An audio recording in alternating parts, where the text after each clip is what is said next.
Welcome to the PA Books podcast. PA Books is a production of PCN, the Pennsylvania Cable Network. This program features interviews with authors of books on Pennsylvania people, history, sports, business, nature, and politics. While the focus is always on Pennsylvania, topics like the Revolutionary War, the Battle of Gettysburg, the Industrial Revolution, the coal and steel industries, and authors like John Updike, David McCullough, and John Grogan have a universal appeal. We hope you enjoy this podcast.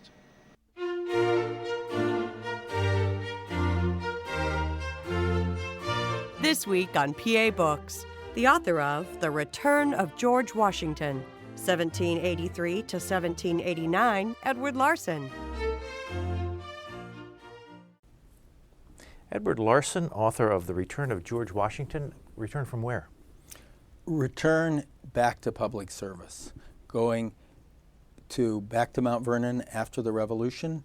His home in Mount Vernon. He had been, of course, the revolutionary leader, spending a lot of time in Pennsylvania during the Revolution, stepping down, voluntary turnover power. He would have done that here in Philadelphia, but of course the Congress had fled their own mutinous troops in Philadelphia and had encamped over in the capital of Maryland at the time, so he went to Annapolis, turned in his resignation, went back to his farm, but then is pulled back into public service, leading to the Constitutional Convention in Philadelphia and then the presidency, most of which he served here in Philadelphia. Congress fled mutinous troops? This was after the Revolutionary War had been won? Well, remember, the troops hadn't been paid for years. The officers hadn't been paid for 2 or 3 years because the Confederation didn't have the power to tax. They could only ask the states, go hat in hand to the states for money. And once the war was pretty certain to be won, after that foreign threat was gone with the Battle of Yorktown. Of course, the revolution doesn't end right away because the effects of Yorktown have to go back to England and then trickle through both public opinion and Parliament, and eventually leading to a treaty, of course, co-drafted by a Pennsylvanian, Benjamin Franklin, over there, and then the news has to come back. So there's a couple years in there between when the British finally evacuate New York City and after the Battle of Yorktown, but most people knew the war was probably over. And so with that foreign threat gone, there was no money coming in to the Congress. They couldn't pay their own troops. And so they were badgering for money. And so at one point, they march on Congress, or what's left of Congress, there was only some people there, march on Congress right here in Philadelphia, and they become so threatened, they for a while refuse to let them leave the building. They're of course, simultaneously, they're asking Washington to take control so that they can get paid and get their pensions as promised. And so once the crowd's dissipated, Congress just bolts out of town and moves to Maryland and meets in the State House there in Annapolis for the remainder of the Revolution. And that's where Washington goes to resign his commission, and that's where the peace treaty is finally, consummated. It happens in Europe, but it comes back to the government in Annapolis. How much time passed between Cornwallis surrendering at Yorktown and Washington resigning from the Army?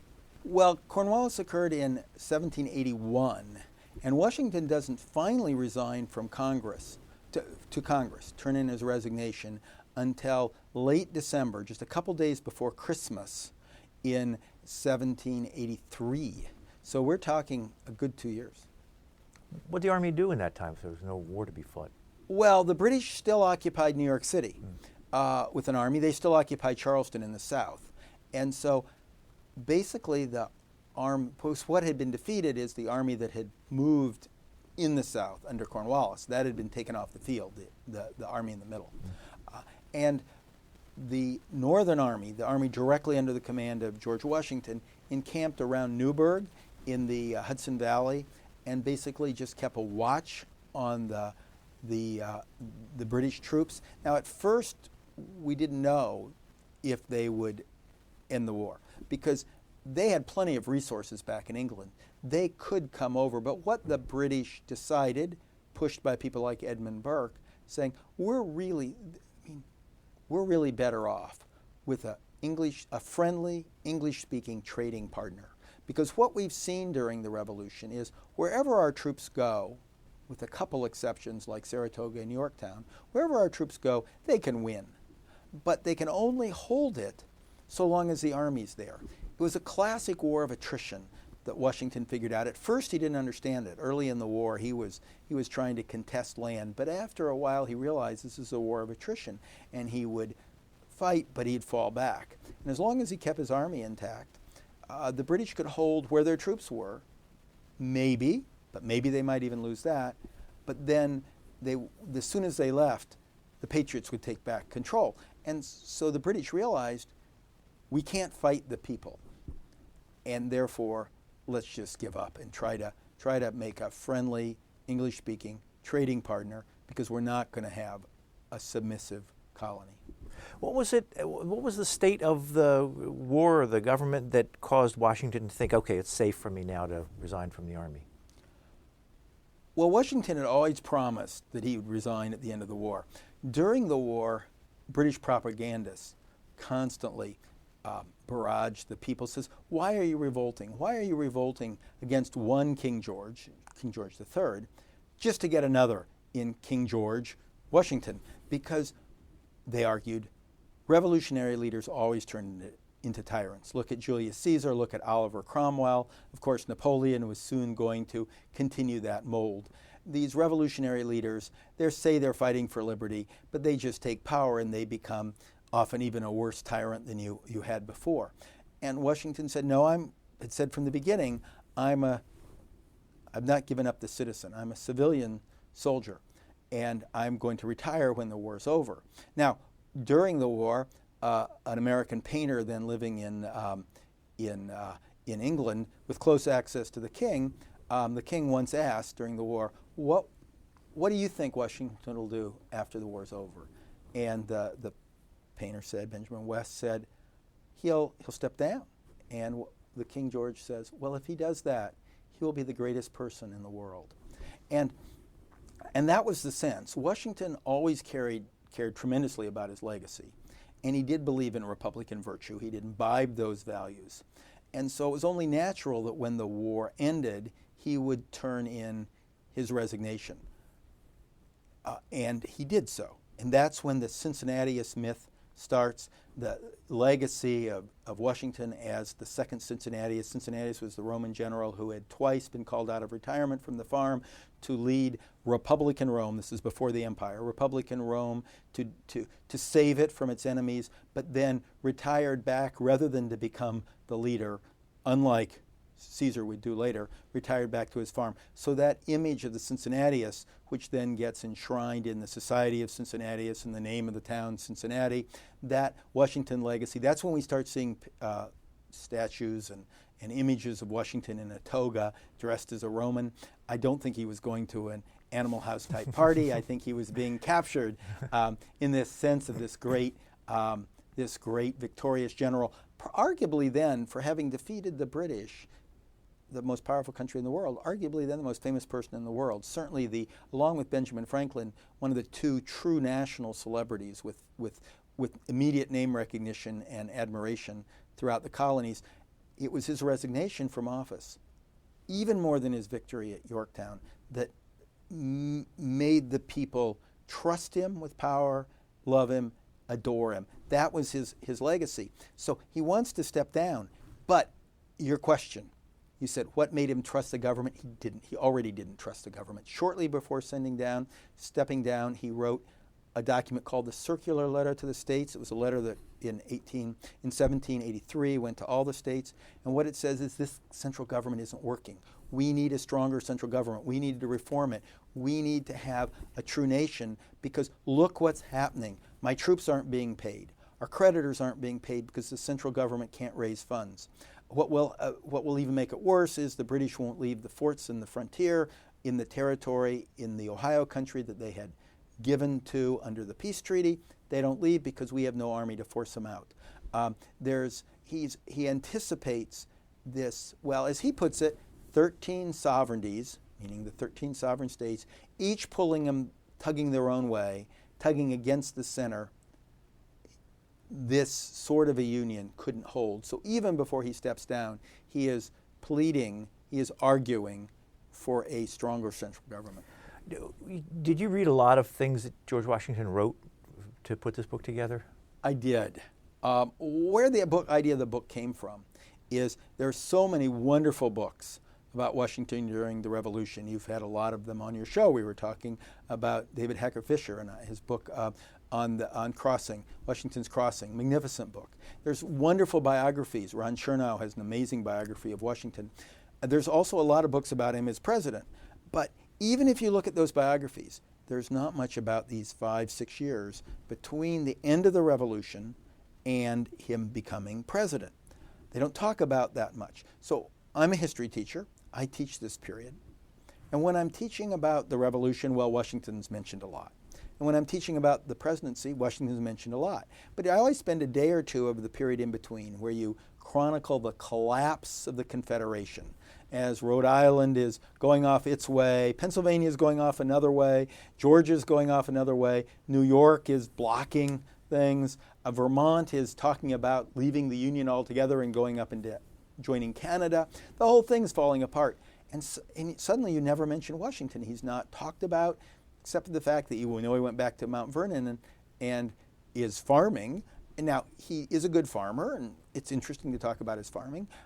But the point is, I wondered, what's Washington doing? If all this is happening, if everything's collapsing, is he involved? Does he care? Was he politically active? And he turns out he was. What I did was I said, okay, I'm going to take that period and I'm going to read his letters. I'm going to look through his letters. I'm going to look through what other people wrote about him. I'm going to look through about his diary, about seeing what he's actually doing during this period. I had the good fortune of being able to spend a year at the new presidential library in Mount Vernon and go through their records for the period. Basically tried to reconstruct what Washington was doing this period, to try to figure out, okay, how is he involved in this in-between period? And it could have found out that he was simply out there farming, which is how he's basically presented in most biographies. But it turns out he's not. While he's actively managing his farm, he is tremendously engaged. He is writing just letter after letter after letter to friends that he's developed. Remember, he had served as the Revolution, and he'd served in Massachusetts. He had battles there. He had long times there. He got to know a lot of people in and around Boston. He'd spent time in the New York area. He'd spent time in massive amounts of times in Philadelphia, of course, in New Jersey, all these places. He also had soldiers, many of them his close officers, who had then dispersed across the country, whether it be Hamilton going up to New York, David Humphreys going to Connecticut, people, Henry Knox, who had been from Boston, who was his top lieutenant. These people had dispersed around the country. He remained in very close contact with them. In fact, they visited him. He had so many visitors to Mount Vernon where there was no local inn, so they'd actually stay with him and dine with him. If you follow his diary closely, you can see them back and forth. Indeed, he notes one time about in the 1790s, he writes a note saying that if no one pops up unexpectedly, and he actually uses the phrase pops up, no one pops up unexpectedly, tonight will be the first night in over 20 years that Martha and I have dined alone at Mount Vernon, because he had so many visitors. Well, many of these people were the people he'd fought in the Revolution, were the nation's political, economic, and social elite. He's writing to these people, and they're talking about what's happening to the country, what's happening under what they feared was the excesses of democracy, majority faction, where you had a one-house, basically a one-house legislature and a weak governor and no effective judicial review. That was particularly true in Pennsylvania and in Rhode Island, but also to a lesser extent many other states. And he saw the tyranny of the majority taking away, or feared that it were taking away, individual liberty and property rights. And they all communicated, they all talked, and this correspondence is what leads to the Constitutional Convention with Washington at its heart, and draws in all these other people into this effort to make basically one nation out of many states, e pluribus unum. You say in the book that he was a devoted reader of the Pennsylvania Packet? Yes. What, He read. What's it like to read that today, and what would he have learned from reading the Pennsylvania Packet? He was an avid reader of newspapers. He received one of the perks he got from having been commander-in-chief is he got free mail delivery. And so he received there were about 100 newspapers published in America at this time, and he received many of them. And there were several Pennsylvania newspapers that he read closely from Philadelphia. He read them from other areas. And so he would read them and what they were saying. Many of these newspapers were what would later be called pro-federalist. Then you'd actually be more pro-nationalist. The terms that was usually used in their correspondence was nationalism and nation. And they were talking about, Shays' Rebellion was presented in the most dramatic terms. Historians now have sort of said, it's a complicated thing. It wasn't complicated in the way Washington learned about it, because he read about it in the newspapers from Pennsylvania and from Massachusetts. And these papers tended to be presented the Shays' Rebellion in the most dramatic terms. And then he also got descriptions from Henry Knox, who's the Secretary of War, but from Massachusetts, and from Benjamin Lincoln, who is the general, been one of his aides and the general in charge of the militia that suppressed the Shays' Rebellion. And, Washington was appalled. He said in one letter, who but a Briton, who but a Tory could have predicted such things? Here we had those were the exact quote, here we had this noble opportunity of, and now I'm paraphrasing, noble opportunity of a government of the people. Almost unique in world history. It was so different than Europe at that time, which there were monarchies, or China or other places where they're in an empire.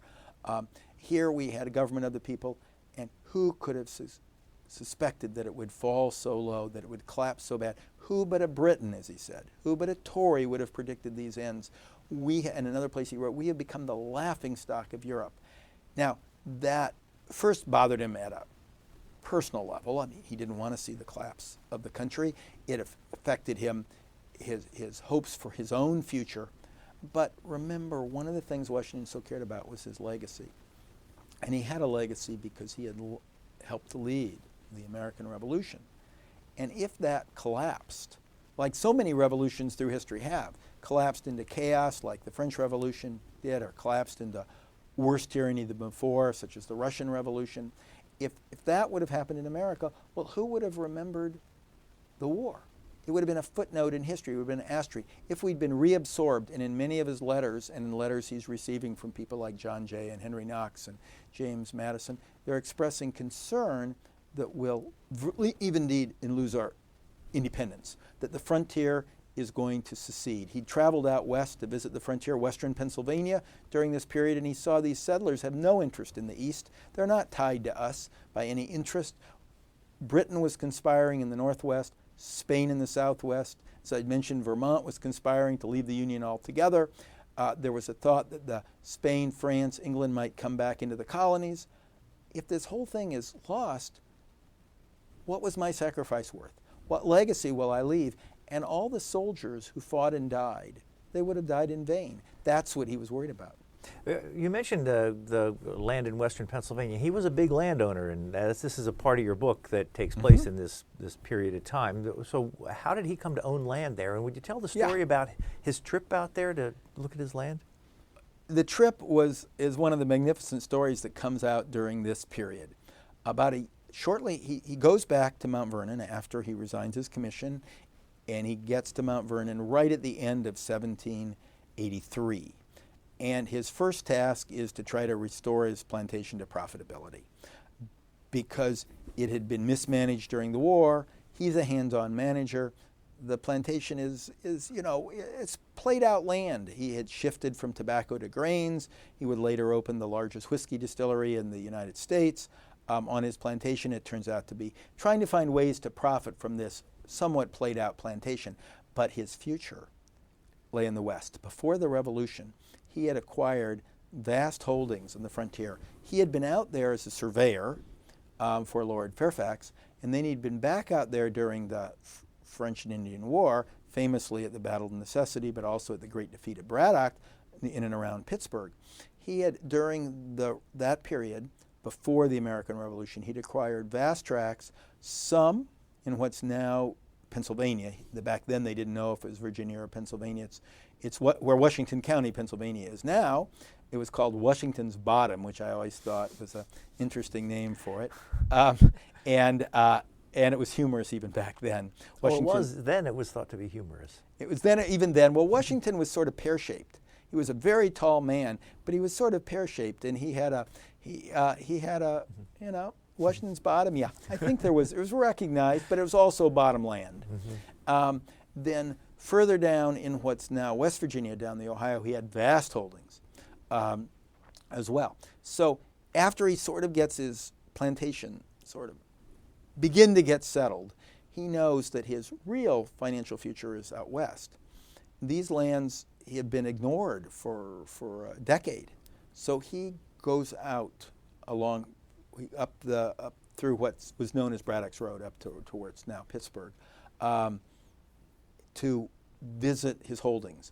And while he's on this side of the mountains, he visits some of his small holdings, and there the settlers recognize him, they hail him. It's tough economic times because the Confederation is collapsing. They pay what they can toward how much they've owed because they haven't paid during the whole Revolution. But then he goes over the mountains and ends up out on the frontier just south of what's now Pittsburgh to his land holdings there in Washington's Bottom and on Miller's Run. And here things are different. These frontiersmen barely recognize him and are looking for any way to avoid paying him anything.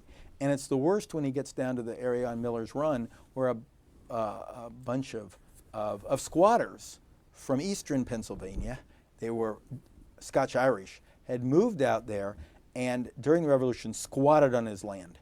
And they knew Washington claimed the land, but they denied he had any right to it. They said, we own this land by squatting. Now, before, in Washington's claim, he hadn't visited that land, but he'd gotten it by a patent, a royal patent.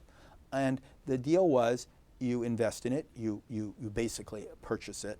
He'd gotten it from a veteran, and you're supposed to occupy it with some sort of a building. So Washington's agent had built a little cabin on it. Well, the squatters came, and the Cedars, as they were officially known, they were essentially a Scotch-Irish group who had come from eastern Pennsylvania, a very religious sect. They had built their own cabins right up next to this Washington's cabin, so you couldn't even open the door to Washington's cabin. So they were clearly, and they wouldn't pay him anything. They says, you have no right to the land. We're not leaving. I mean, this is the father of their country. And they give him absolutely no respect. They even, when he gets mad, and he had a temper at them, they fine him for using a profanity. You say here they saw themselves as called by Christ to Miller's Run and would not submit to a landlord who did not share their religious beliefs. That's true. They were, and he thought they were a bunch of religious hypocrites. He wrote in his private notes about these, he says these hypocrites, all they do is they don't want to pay money. And they're wrapping themselves in this religious beliefs. But if they were truly religious, in the sort of religion that I know and recognize, they would respect their debts and their obligations.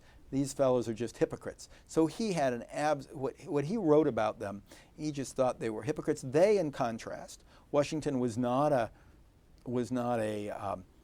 sort of this Scotch-Irish Puritan Calvinist, this very hardcore religious belief. Washington didn't have those beliefs at all. He was a very, very lax Episcopalian who had, by this time, had stopped taking communion. So they weren't his religious beliefs, but he thought it was all just a sham to not pay him. He ends up fighting for years in court to evict them or force them to pay.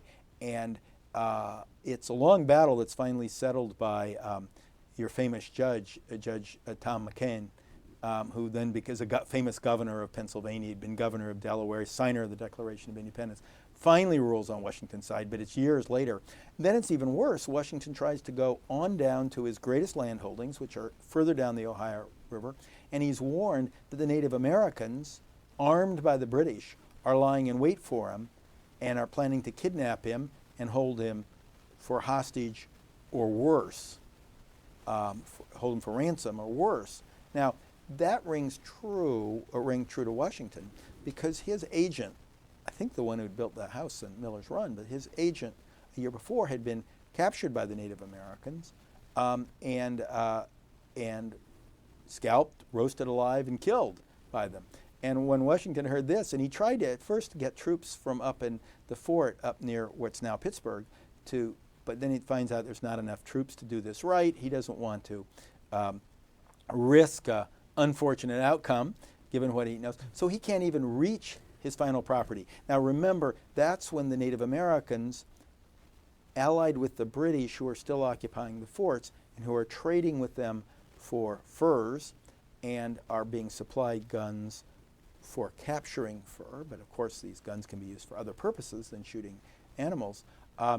Britain is clearly conspiring in the Northwest and in allegiance somewhat with the Native Americans, who were very frustrated because the new American government, such as it was, Washington often uses that phrase, if you can call it a government, he writes in his letters, the central government couldn't really be dealing with them.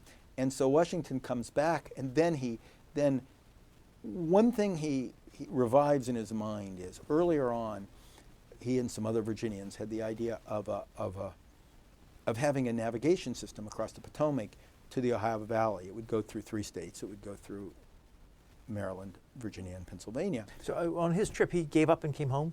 Well, he comes home, but rather than come home on the normal route with his caravan and his tents and everything, he gives up, but he bushwhacks. Now, as a young surveyor, he knew this. He'd gone through this territory quite a bit, and he loved the frontier.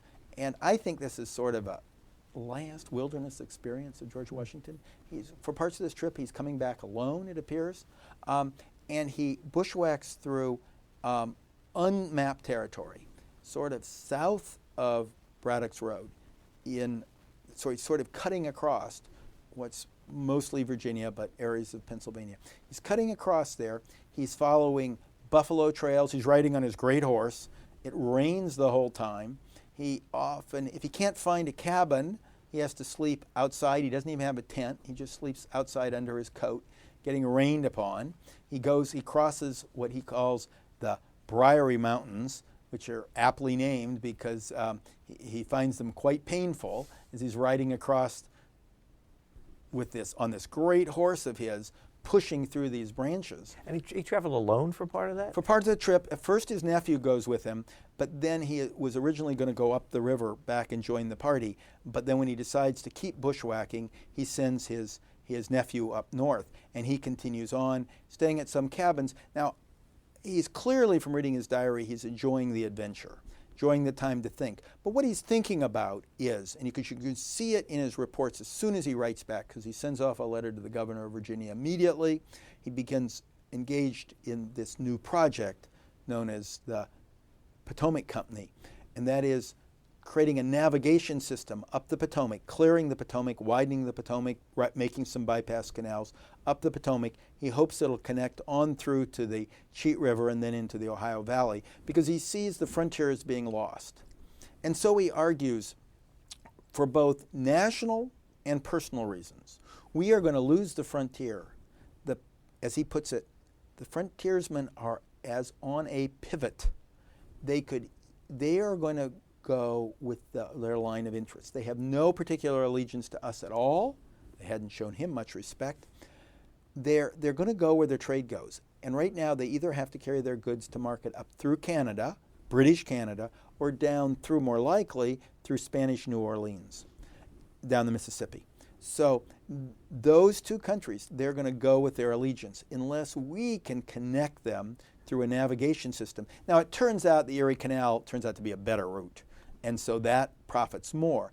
But the Potomac navigation system, the Potomac Company, does open for business. It takes a long time, but Washington leads the project. And what he's doing on this trip back is looking for waterways, looking for routes, looking for the closest connection, making notes. And he comes back convinced he's found it. And he starts lobbying for funds. He gets a company formed by Maryland and Virginia that can engage in building this riverway, which will then go up through Pennsylvania. And he's engaged in starting this. His editors, his later editors, call this his return to public life. He becomes president of the company. He actively organizes, he hires the worker. He goes up there, he oversees the blasting and the dredging and this really difficult work in building a navigation system up through the Potomac and on into the West. And he thinks that's going to not only create profit for himself and others in Virginia, create profit for the frontiersmen, but this is how he argues it in papers, in letters, in pleas to the Virginia and Maryland legislature. This is going to link the West with the East, preserve our union. It has a national cause, and our future is tied to the West. If we're only a colonial, or if we're only a coastal country, we'll never be anything. Our future, not only investors, wealthy people, but also the common people, they have a future because we're a land of opportunity, because there is a frontier. And if we lose the frontier, we lose, well, we'd say the American dream. But you say that Pennsylvania wasn't too crazy about his idea about the canal. Well, they were concerned because Robert Morris, who was a leading Pennsylvania financier, was interested in the exact same project, going up the rivers through Pennsylvania, the Susquehanna, going up through that way to the West. And so he's raising another company. He's forming another company to make a navigation route through Pennsylvania on into the West. So they're actually become competing routes. Washington, though, is close friends with Morris, and he even writes Morris a solicitation letter saying, invest in our company. I think it's the best possible investment anybody could make. So he's even soliciting Robert Morris to invest in his Potomac navigation system. Robert Morris politely declines because he's building his own. So the question was, and this is critical actually, this has a big resonance. He's afraid that because of Pennsylvania's self-interest with its own canal, that it won't grant the necessary approvals for his canal that's coming up through right on the border of Maryland and Virginia. He manages to work out a compromise, a deal called the Mount Vernon Compact, where Maryland and Virginia, which had been at loggerheads, agreed to joint navigation. He knew Pennsylvania had to agree. The issue is, why it has a resonance is it's because back then, under the Articles of Confederation, each state was a republic unto itself, and it controlled commerce in its state. There was no national control over interstate commerce. And so when Washington later is lobbying for a constitutional convention and then agrees to go, it's only on the conviction that one of the powers the national government will gain will be total control over interstate commerce. So nobody can stop a canal because that's in the nation's interest. In your research for the book and reading everything that Washington wrote during this time, was there any indication that he actually thought he might return to public life? He knew that was a possibility. In honesty, I truly believe that he was happy at Mount Vernon. He was willing to stay. He did not covet the presidency. He did not covet power. What he always had admitted as a child and admitted throughout, that his interest, everyone has an interest, and he was interested in leaving a legacy. He was interested in fame, and he had won it during the Revolution. And if he'd come back and the country had failed, he would lose his luster. And so that was always a balancing act. What he became convinced of was that if he didn't go to the Constitutional Convention, the Constitutional Convention would fail, that it needed the strength of his name. He was told that by many Pennsylvanians, James Wilson, Robert Morris, Gouverneur Morris, even Ben Franklin, but also by John Jay, people from Massachusetts, all over. He was hearing it from everyone. If you don't come, the Constitutional Convention will fail.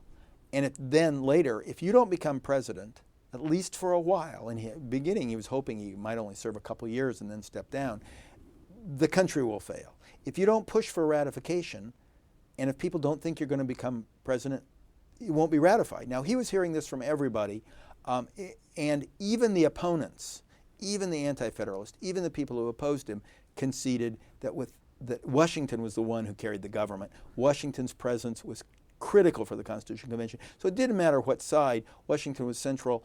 But his fear was if they failed, then he would lose his political capital.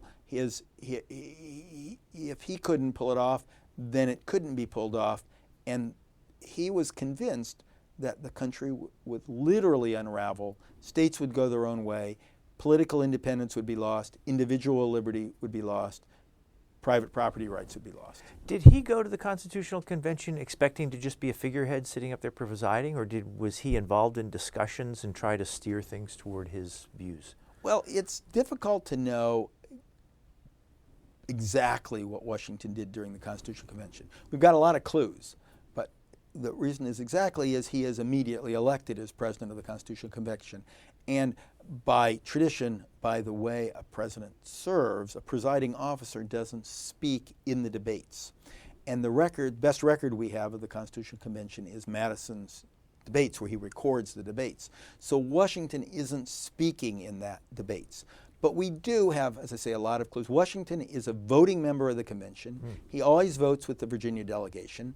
Indeed, his vote becomes crucial when George Wythe leaves because his wife is dying, and it gets down to a 5-member delegation, and 2 of them flip and turn on the Constitution.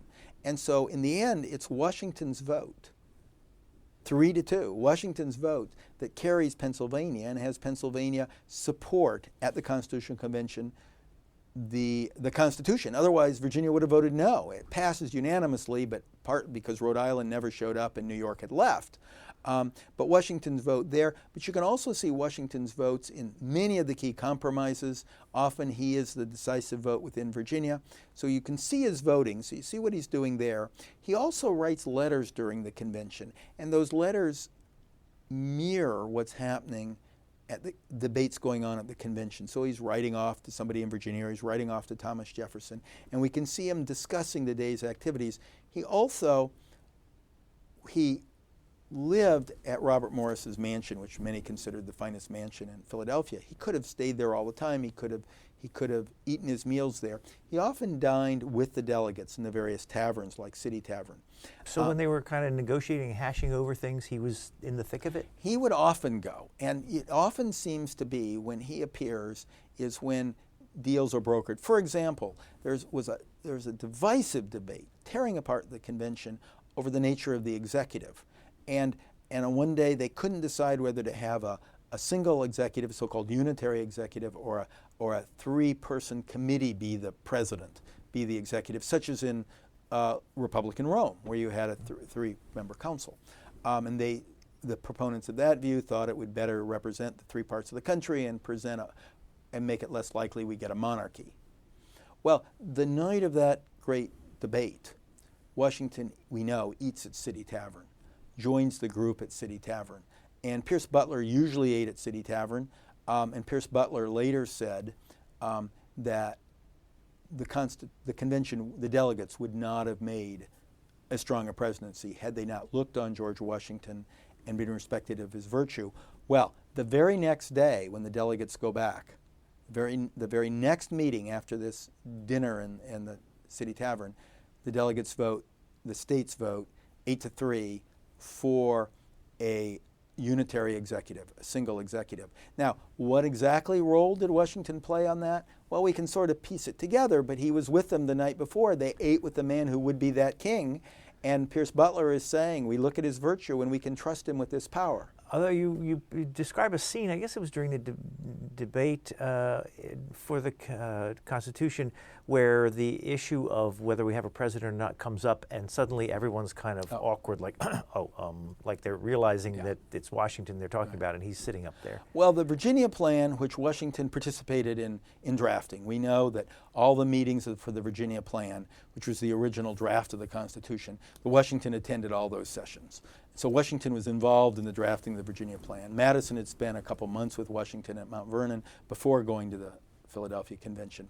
And so the Virginia Plan calls for an executive, single executive. And so they get to that part early on, before the big debate over 3 or 1 that I was talking about. They get to that provision in Virginia plan, that resolution. And they had wrangled about earlier resolutions, and suddenly nobody says anything because they all have tremendous admiration for Washington. He is a celebrity, but they don't know him that well yet. It's early in the convention, and they don't really want to cross him. They don't know what to say. And after this silence, he says, well, should we just move on to the next part? And Ben Franklin, the only person with a similar stature, gets up and says, and Ben Franklin makes timely contribution to the convention throughout. People said he was old. Well, he was old, but he was still pretty wise. He gets up and says, look, we know this government's going to be led well by the first leader, referring to Washington. But after that, who knows what's happened? This is important. He doesn't quite say this, but what the presidency is something new under the sun. There hadn't been anything quite like it before. He says, and he urges them to talk about this, to discuss it. This merits a lot of discussion. And so that bursts the dam. Then there are days of discussion then. They come back to it 2 other times with days of discussion. It's a hot topic. And you can follow Washington's vote, so much as it's recorded, you can follow Washington's votes throughout. And he is consistently voting for a stronger presidency, a stronger executive. What kind of relationship did he have with Benjamin Franklin? An interesting relationship. They were not warm friends. You said they hadn't met before. Oh no, they'd met. They'd met at during the Continental Congresses because Washington served in the First and Second Continental Congress, and is chosen actually by the Continental Congress to serve as a general. Those met in Philadelphia, and so he knew Washington. He knew Franklin. Washington knew Franklin, but at that time Washington was not a celebrity. Franklin already was a celebrity, and so and Washington wrote letters to Franklin. We have quite a correspondence between the two, and where Washington was a great conversationalist. He had many younger men who were almost like his surrogate sons. He had no children of his own, like surrogate sons. Whether we're talking about a James Madison for a long time, or a Lafayette, or a Hamilton for a while, or David Humphreys. Henry Lawrence. There were lots of people who fell in that category. There were also some people, they were like brothers, such as Robert Morris, George Clinton, the governor of New York, who they'd served so much time together in the war. Franklin was a different sort. Franklin was an intellectual. Washington wasn't an intellectual. Washington was not an intellectual? He was not an intellectual. Mm-hmm. He had a great wisdom. He could pull ideas together, but he wasn't a policy wonk like Madison. He wasn't a intellectual in the sense of Franklin or a Jefferson. But he had tremendous respect for Franklin. He was very concerned, for example, during this period when Franklin agreed to be president of Pennsylvania, the governor of Pennsylvania. He was very concerned with Franklin taking that job, not because he didn't want Franklin to be the governor or the president of Pennsylvania, but he was afraid that if the whole thing collapses, Franklin will lose some of his credibility. And we need a Franklin to make a stronger union. And so when Washington comes up to Philadelphia for the Constitutional Convention, one of the first things he does is have dinner at Franklin's house. He visits Franklin on that first day. He spends the afternoon there because they know they have to get a working relationship. They can't be working against each other. And Franklin is famous for being a compromiser and pulling the sides together, especially in fractured Pennsylvania, which has two. The reason why he's such a successful governor is he's got two parties that won't talk to each other, that is dividing the state, with Morris on one side and another collection on the other side, and he's able to bridge the gap. He's the one person who can. And he's going to be needed in that role to pull off this constitutional convention. And so Washington and him meet together periodically in private. We don't know what is said at those sessions, but they meet together regularly. So they had a close working relationship. And when the Constitution eventually comes out, most articles about it, most Americans at the time attributed the Constitution to those two men. They would say, countless articles would say, this is the work of a Franklin. This is a work of a Washington. How can you not be for it? That alone made it credible for most Americans. That alone won ratification. Even the most fierce opponents of the Constitution, as well as its strongest supporters, all one thing they agree on is a document would not have passed, would not have been ratified, would not have even made it out of the convention, but for a Washington and a Franklin. But when it came to ratification, it sounds like Washington's own Virginia had a lot of opposition. Well, Virginia was one of the key centers of opposition. New York, Virginia, Massachusetts were the key centers of opposition. There was also opposition in Pennsylvania, but it was handled very quickly. And those states were key because those were the four biggest, most important, crucial states. You couldn't have a country without those states. So what happened in Virginia is two of its delegates, especially George Mason, but also Randolph, but especially George Mason, came back very much opposed to the Constitution. He thought that it took away individual rights. He thought that Virginia's doing fine. Why do we need a larger union? And he found a critical ally in Patrick Henry.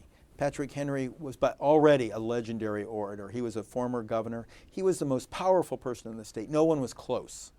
And he was dead set against the ratification of the Constitution. And he brought with him others, including James Monroe, a future president, who are leading anti-federalists. So there's a strong anti-federal coalition. Now at that time, Virginia still included what's now Kentucky, as well as West Virginia.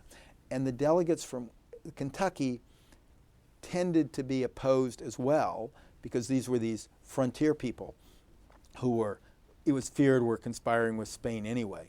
So you had a fluid group. You had some dead set opponents, as you had in New York. You had some strong supporters, led by Washington, by Madison, of course, was back, and Marshall, who was born in Pennsylvania, but by this time was a leading citizen of Virginia. He soon would become a member of Congress, and then later, of course, is Chief Justice of the United States. He's young, but he's very much engaged, and he's very much a nationalist. So you had two strong factions in Virginia, and no one knew who had a majority. If Washington hadn't supported it, well, it never would have passed. If Patrick Henry hadn't opposed it, well, it would have passed easily. Jefferson was still over in France, and both sides were lobbying to get Jefferson support. That's part of the reason I believe Washington sent him so many letters. The rumor was that he was promised that if he would support the Constitution, he would be given a cabinet post, which he later got. But that was a rumor at the time. There's similar rumor that if Randolph would flip and support the Constitution at the convention, that he would get a cabinet post, which he did get. There's no evidence that the promise was made, but it certainly was discussed at the time. So Washington was actively involved in, would he have called himself a Federalist? Well, he would traditionally use the term national, a national government. But after the convention was over, the nationalists, as it were, co-opted the title of Federalist. And so, yes, he would have called himself a Federalist. Now, he didn't believe in partisan government. He believed that you shouldn't have political parties, you should elect people, and they should vote their conscience. But he was actively backing ratification. He was sending letters all across the country. He was deeply involved in the whole process, and especially in Virginia. When he was afraid of what Patrick Henry would do, he basically ordered James Madison, they were very close then, to attend the convention, to be a delegate. Madison didn't want to because Madison was, as I said, he was sort of a policy wonk. He liked backroom. He had a great mind, and he was a great plotter, and he was a great strategist, and he was very intense, but he didn't like being out in public. Washington ordered him to go to the convention and answer Patrick Henry, who was not a disciplined debater. He was sort of a wandering, throwing bombs, and a very, very explosive speaker, but he wasn't a disciplined debater. He ordered Madison to go, and then when it looked like Madison wouldn't be elected if he didn't campaign, he ordered poor Madison to go and campaign for the office. And so he gets elected, and Madison's there, but so is Marshall, so are some other people. It's a very close call. They did not know which side would win. And repeatedly, the Anti-Federalist leaders said, this government this ratifying convention would never approve this but for Washington. What they were basically saying was, we think this is a fatally flawed system, but because you, the people, envision Washington lead it, Washington's projected leadership makes what we view as a fatally flawed system attractive in most eyes, because people think with Washington leading it, we can indeed unify this country. So, and at the end of it, Monroe said, make no mistake about it, it was Washington that carried this Constitution. When the Constitution was finally approved, they had to have a presidential election. Yes. How did that, we always hear that Washington was elected unanimously, but how did that actually work? Well, yes, there is the first federal election. Now, what most people are seeing is the election for Congress, the first time people had elected members of Congress, because the old Confederation Congress was picked by the state legislatures, and each delegate could serve at the will of the state legislature. They didn't have terms. They could be withdrawn at any time. They were paid by the state legislatures, and they could be instructed how to vote by the state legislatures. So virtually they were the tool of the states. These members of Congress were elected in districts, and they would represent the people. So they wouldn't be directly representatives of the state. The senators would be elected by the state legislatures, but they would serve long terms. They would be paid by the national government, and they couldn't be recalled or instructed. They'd get a full 6-year term. By that time, they could be pretty independent. So you had this big election, both 4 state legislatures who would pick the senators, and you had election directly to Congress. And so you had, this was the major focus. And so there were campaigns, there were major efforts. Washington was very involved in recruiting candidates who would support the Constitution, because he knew that the Anti-Federalists, even though they lost in ratification, if they took over Congress, they could as he said, they could totally eviscerate the government. And as he put it in one letter, he says, it would be so frustrating to be shipwrecked so close to shore that if we had an anti-federal Congress that didn't effectuate the laws needed to carry through the Constitution. Now, in his own election, there never was any doubt. What you had is states either elected electors, because we had this electoral college system which was designed to give votes to the South. The Pennsylvanians at the Constitution Convention were all pushing for a national vote for president. Whether it was Morris or Wilson, they said, we just vote, have all the people vote. But the problem in the South was that most of the people were black slaves, and they weren't going to be allowed to vote. So the Northerners would get a disproportionate number of votes. So the Southerners, they came up with a compromise that Pennsylvanian Gouverneur Morris helped broker, where you would vote for electors, and the states would get number of electors based on their free population plus 3/5 of their slaves. And that gave back votes to the South that they wouldn't have had with the popular vote. So we've got this system coming about not because of Washington, for a whole nother reason. And so the only people who actually voted was electors, and that's why Washington was unanimous. There certainly would have been individuals who would have voted against him. And so you look around the states, the Federalists won in most states, and they were of course going to vote for Washington. But in 2 key states were anti-Federalist strongholds, were Virginia and New York. Well, even if the anti-Federalist won in New York, in Virginia, they were still going to vote for their favorite son. They weren't, even the anti-Federalists, even Patrick Henry said, look, we don't want to elect John Adams as vice president. We want an anti-Federalist vice president. They were pulling for George Clinton of New York. But for president, we've got to elect Washington. And then New York, the other anti-federal state, George Clinton was the governor. He was in charge of that state. Washington and Clinton were like brothers. They co-invested in property. Washington always stayed at his house. They were tremendously close friends. And George Clinton, who named his first son George Washington Clinton and his first daughter Martha Washington Clinton, was not about to let the electors who were all committed to him not vote for Washington. So Washington was going to win unanimously from the outset. You say in the book that also James Madison, the future 4th president, and James Monroe, the future 5th president, ran against each other in the same congressional district. That was the workings of Patrick Henry. Patrick Henry wanted more than anything to keep James Madison, who had fought him at the Constitutional Convention, who he viewed as a prime architect of the Constitution. He wanted to keep him out at all costs. Now, Madison originally wanted to be one of the senators from Virginia, and you'd figure that they would go there were two anti-federalists running and one federalist, and they figured the way the state legislature breaks down, since they all get these votes, that one of the anti-federalists would get the most votes, and then Madison would come in second, and the anti-federalists would trail behind. But Patrick Henry orchestrated it perfectly so that the two anti-federalists would come in ahead of Madison. So he didn't get the Senate seat, much to his frustration. And then to one-up that, he drew the congressional districts in a way that Madison's home was on the very eastern fringe of a district that went west into anti-federalist country, that made it look like it was impossible that Madison could win this district. He did what is later called gerrymandering for Governor Gerry of Massachusetts. It should be called Henrymandering, because Henry did it first. And not only did he do that, but he passed a clearly unconstitutional law that said that only delegates from the district, only a resident of the district could run for Congress. The Constitution is clear, you can live anywhere in the state.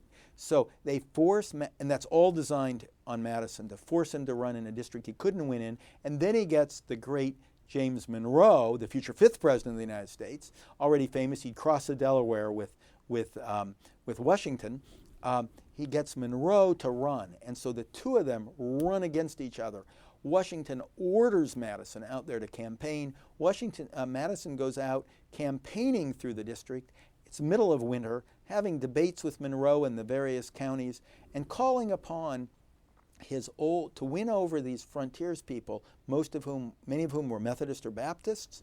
Most weren't Episcopalians. Earlier, Madison had been the architect, along with Jefferson, of the Virginia Declaration of Religious Freedom, the one that deestablishes the Episcopal Church in Virginia, and he uses that to gain credibility among the Lutherans and among the Baptists and among the Methodists out in the frontier, to say, look, I fought for you, and if I go to Congress, I'll get you a Bill of Rights, including a religious freedom in the Bill of Rights, because I have influence. I can get this done. And on that, he narrowly beats Monroe. We're just about out of time. Do you have another book in the works? Well, I'm always working on a variety of different books, and there's some more work on Washington to be done to carry the story forward. And I also, because of earlier works with the Scopes trial and other things, I'm co-authoring a book that deals with sort of the science and religion debate in America. Well, we are out of time. There's a lot more we could talk about. This is the book we have been talking about, The Return of George Washington. Its author, Edward Larson. Thank you very much. Thank you for having me on the program. It was delightful. You've been listening to a podcast of PA Books, a production of PCN, the Pennsylvania Cable Network. We'd like to hear from you. Our email address is pabooks@pcntv.com. Like us on Facebook to learn more about PA Books.